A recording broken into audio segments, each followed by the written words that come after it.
Live from downtown Detroit, Local 4 News at 6 starts now. With the state's primary election just a few weeks away, we're learning how Michigan voters feel about the prospect of a Biden-Trump rematch. Thanks for being with us for the News at 6. I'm Kimberly Gill. I'm Devin Skillian. Our new Local 4 Detroit News polls show that by and large, we still seem headed toward an election that very few Michiganders want. It is an unusual and historic twist that both Joe Biden and Donald Trump are basically asking voters to re-elect them. And it's not great news for either, but it's worse for the current president. Only 33% of Michiganders believe Donald Trump deserves to be returned to office. 62% say someone else should be given a chance. If that sounds bad, only 17% believe Joe Biden deserves to be reelected. That is the lowest reelect number for a leading political official in modern Michigan history. I've never seen that number for an incumbent elected official running in Michigan. It's very unusual, but even more so when you look at independent voters, Joe Biden's reelect is 7%. Those should be raising massive red flags at the White House right now. The favorable rating for President Biden is at just 29%, almost 30 points lower than his unfavorable rating of 58%. When asked what in particular leads to their unfavorable opinion, the top answer, 19% say Joe Biden is too old. Another 10% mention his mental state. Donald Trump's high unfavorability rating runs close to 50%. When asked why, 12% say it's because he's a liar. Another 12% say he's a crook who should be in jail. But if these unpopular candidates are the candidates, right now Donald Trump has an 8-point lead on Joe Biden in Michigan. But that's head-to-head. If you throw in third-party candidates, Biden's numbers drop even further, and Trump's lead moves to double digits. Donald Trump is going to get the number he gets. No matter what election he runs in, he seems to get a similar percentage and number. And so the more people who are on that ballot, the more it splinters the anti-Trump vote. Neither of the presidential frontrunners is nearly as popular in Michigan as the state's governor. For the first time, Gretchen Whitmer's approval rating has moved above 60%. That's a really high mark in a purple state like Michigan. In fact, even 40% of voters who lean Republican approve of the job Whitmer is doing. We're going to continue with our polls findings later on this evening, what voters think of the charges against Donald Trump and the impeachment proceedings in the House against Joe Biden, coming up tonight on Local 4 News at 11. Really telling numbers. Isn't it wild? Yeah, really something. All right, well, we've had a really soggy evening commute. Beautiful shot there, though, really cloudy and hazy tonight. But kind of nasty out, right, Kim?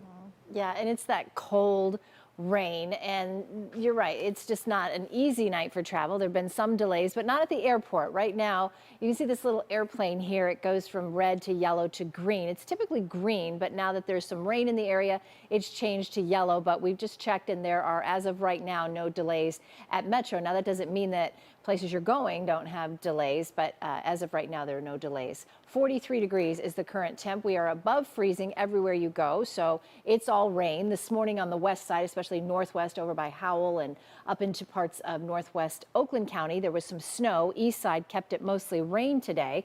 44 downtown, 43 Metro, 40 in Pontiac. It's warmer certainly than it was 24 hours ago, so that's why we've got those temperatures above freezing. It's 10 degrees warmer right now at the airport, 7 in Pontiac and in Howell. Now tomorrow we'll start the day with a little bit of light snow. Temperatures will top out tomorrow in the mid 30s, and then take a look at this temperature spread. I'm going to step out of the way so you can take a good look at it. 33 is the average high. By Tuesday, the high is only 11 and the low is 3, and we could hit 0 next week. We'll talk about that, plus a weekend storm for us coming up.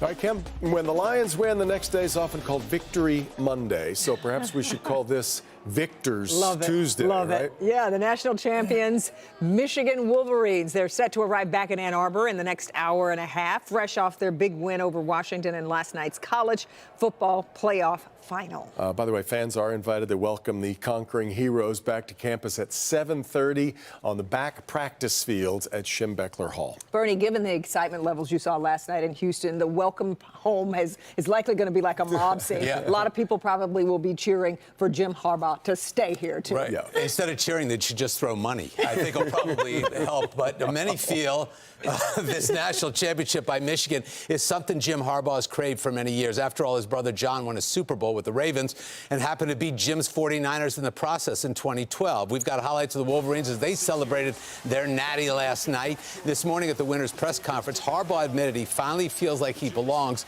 because of previous family accomplishments. We're the last one standing. Feels great to be the champs. My dad's won a national championship. My brother's won a Super Bowl. And it's really cool. Feel like I can hold my head up high now, at least be at their same level. Not sit at the kids' table anymore. Get to join the big person's table. I love it.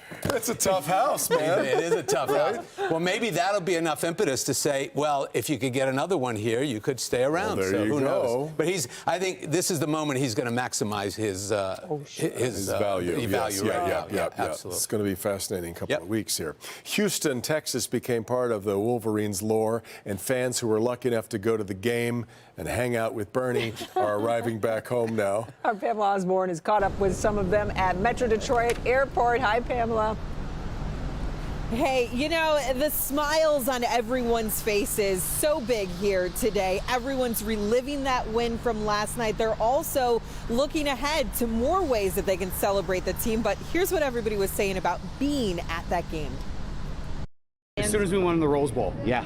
We were all sitting together. As soon as the Rose Bowl victory happened, we were like, we're going. That decision turned out to be a pretty solid one for this group of friends who watched Michigan win the national championship in Houston last night. We had never been to anything like that before, but going to Big Ten championships in Indy, so we had a little taste of it, and we felt confident right away. As soon as we saw those Donovan Edwards touchdowns, we knew it was time. It was our time. Our time, indeed. The Wolverines making Big Ten history as the first team ever to go 15-0.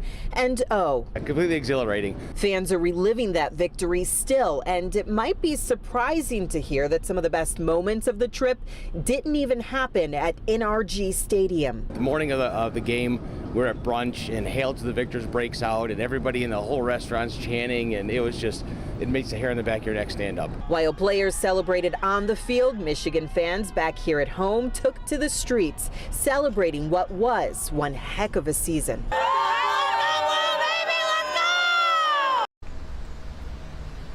And as you mentioned, the Michigan football team should be arriving back here in the state in just an hour or so. Jacqueline Francis is going to be there. And then a lot of the people that we spoke to today are looking ahead to that victory parade. We know, I reached out to the University of Michigan. They are going to be announcing more details about that tomorrow morning. For now, reporting live at DTW, I'm Pamela Osborne, Local 4. Go Blue. Yeah, not a championship without a parade. Go Blue is right. All right, Pamela. We will be there to welcome the team back to Ann Arbor, and you can watch their return live on Local 4 Plus. Before that, we're going to give you a behind-the-scenes look at the celebration from last night in Houston. You'll watch all of Bernie and Hobie's post-game interviews streaming tonight at 7, and then you can watch it anytime on demand under the new releases tab on Local 4 Plus. An investigation is underway after Shelby Township police shot a man. Sources tell Local 4 officers were called to a home on Utica Green for a domestic violence call. They say a woman reported she was stabbed by her son, but was able to get away and call for help. When officers got there, they found a man with a knife, and he lunged at them. They shot him and started first aid before he was rushed to the hospital. No officers were hurt. The Macomb County Sheriff's Office will determine whether officers followed department policy. We've long heard the horror stories about Michigan's unemployment insurance agency. During the pandemic in particular, people couldn't get anyone to help with benefits, and yet the agency handed out millions of dollars to people who were either ineligible or in prison. Tonight, we're hearing from laid-off auto workers who say they've been waiting for months for their money because of more UIA problems. Our business editor, Rod Maloney, live tonight with that story. Rod. Yeah, Devin, I got my whiteboard out. UIA audit said that it was roughly $250 million that got handed out during the pandemic to people who shouldn't have had it, while others waited. And now we got auto workers claiming that's been their problem since the UAW strike last fall. Jason Kane is a dog lover and veteran white-collar auto industry graphic designer. So when Ford pink slipped him last June with 3 months severance, he thought he'd see his unemployment start in October. My expectation would be within, I think it was right around 3 weeks till we received our first check. We'd have to go through and do the register for work, which I did, and submit any necessary paperwork. The checks never showed. Now, you'll recall just weeks before, the UAW started its stand-up national contract strike, sending a lot of out-of-work union members looking for their unemployment benefits. Jason had no idea UIA couldn't tell the difference between him and a union auto worker. But this UIA letter told him he needed to wait for his benefits because the agency was swamped yet again. Jason spent 3 months looking for work and his checks, which never came, $4,000 worth he had earmarked for 4 mortgage payments. Thankfully, he had savings, but because UIA had its hands full, after 3 months, I just keep seeing my savings dwindle and dwindle and dwindle. He spoke with colleagues also awaiting their checks, some with bill collectors ready to foreclose. So he made a third personal visit to the UIA in December. My frustration level is probably a 12 out of 10 because I understand if I'm caught up in this. I understand that things happen, but you have to be able to tell somebody something within a reasonable amount of time. Now, we reached out to the UIA. They gave us this statement this afternoon. While changing economic situations and seasonal factors have an impact on the number of claims filed, UIA takes these factors into consideration, adjusts accordingly, and works diligently on all claims filed by Michigan workers to make determinations in a timely manner. Both workers and employers have rights to appeal and protest UIA determinations, which also may affect how quickly claims issues are resolved. Back to you. What about Jason's issues? Are those resolved now? Well, it turns out, yes. We started talking to him last week, and today he got an email saying that after he had spoken to his representatives in Lansing, that his benefits were now going to show up probably in the next week or so. Oh, good deal. All right, Rod.